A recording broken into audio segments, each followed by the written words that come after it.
French fries వ్యాపారంలో కేవలం రూ. 10,000 స్వల్ప పెట్టుబడితో ప్రతిరోజు వేలల్లో లాభాలు సంపాదించుకోవచ్చు. అలాగే ప్రభుత్వ సబ్సిడీల ద్వారా మరింత సులభంగా ఈ వ్యాపారాన్ని విస్తరించుకోవచ్చు.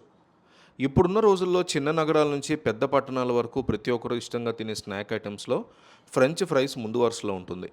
మెక్డొనాల్డ్స్ లాంటి పెద్ద పెద్ద ఫుడ్ కోర్ట్స్లో మాత్రమే దొరికే ఈ క్రంచీ స్నాక్ని మన సొంత ఊర్లోనే ఒక చిన్న స్టాల్ ద్వారా జనాలకి అందుబాటులోకి తీసుకొస్తే చాలా తక్కువ కాలంలోనే మంచి గుర్తింపుతో పాటు నిలకడైన ఆదాయాన్ని సంపాదించుకోవచ్చు.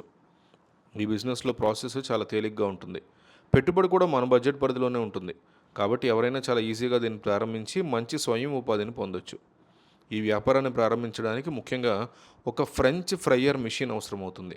5 లీటర్ల నుంచి 60 లీటర్ల కెపాసిటీకి దొరికేటువంటి ఈ మిషన్స్ యొక్క ప్రారంభ ధర కేవలం 3200 నుంచి ఉంటుంది. అంటే 3200 నుంచి.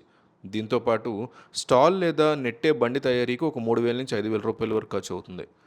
రోజువారీ కావాల్సిన బంగాళదుంపలు లేదా రెడీమేడ్ పొటాటో ఫింగర్ చిప్స్ ప్యాకెట్లు సుమారు 300 రూపాయల దోపు దొరుకుతాయి. వీటికి తోడు చాట్ మసాలా, కారం, ఉప్పు, నూనె మరియు కస్టమర్లకు ఇవ్వడానికి పేపర్ కప్పు లాంటి గ్రోసరీ సామాగ్రి రోజువారీ తెచ్చుకుంటే సరిపోతుంది. కరెంటు సప్లై అందుబాటులో లేని చోట్ల గ్యాస్తో నడిచే మెషిన్లు కూడా వాడుకోవచ్చు. ఈ విధంగా మొత్తం క్యాపిటల్ ఇన్వెస్ట్మెంట్ చూసుకుంటే కేవలం 10,000 రూపాయల లోపే ఒక అద్భుతమైన స్టాల్ని సిద్ధం చేసుకోవచ్చు. పెట్టుబడి పెట్టిన కొద్ది రోజుల్లోనే, అంటే కేవలం నెల లేదా 2 నెలల వ్యవధిలోనే రిటర్న్ ఆఫ్ ఇన్వెస్ట్మెంట్ని పూర్తిగా వెనక్కి రాబట్టుకోవచ్చు. ఉదాహరణకు ప్రతిరోజు 50 నుంచి 100 కప్పులు ఫ్రైస్ అమ్మగలిగితే ఖర్చులన్నీ పోను రోజుకి 1000 నుంచి 1500 రూపాయల వరకు ప్రాఫిట్ మిగులుతుంది. అంటే నెలకి 30,000 నుంచి 45,000 రూపాయల వరకు నికర లాభాన్ని చూడొచ్చు. ఈ వ్యాపారాన్ని మరింత లాభదాయకరంగా మార్చుకోవడానికి జనాలు ఎక్కువగా తిరిగే సినిమా హాల్స్, పార్కులు, బస్టాండ్లు లేదా స్థానిక జాతరలు మరియు ఉత్సవాలు జరిగే ప్రాంతాలను ఎంచుకోవాలి.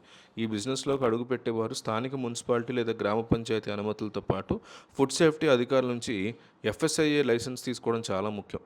అలాగే రోడ్డు పక్కన స్టాల్ పెట్టేటప్పుడు ట్రాఫిక్ పోలీసుల అనుమతి కూడా తీసుకుంటే భవిష్యత్తులో ఎటువంటి ఇబ్బందులు లేకుండా వ్యాపారం సాఫీగా సాగుతుంది. ఈ మిషన్లను సప్లై చేసే వ్యాపారస్తులను సంప్రదించడానికి, హోల్సేల్లో ఆర్డర్ ఇవ్వడానికి వివిధ రకాల కామర్స్ వెబ్సైట్ ద్వారా లేదా ఇండియా మార్ట్ ద్వారా లేదా స్థానిక హోల్సేల్ మార్కెట్ ప్రతినిధులు నేరుగా కలవచ్చు. మిషన్ల కొనుగోలు మరియు ఇతర వ్యాపార వివరాల కోసం మీరు ఇండియా మార్ట్ వెబ్సైట్లో సెర్చ్ చేస్తే మీకు చాలా డీటెయిల్స్ దొరుకుతాయి.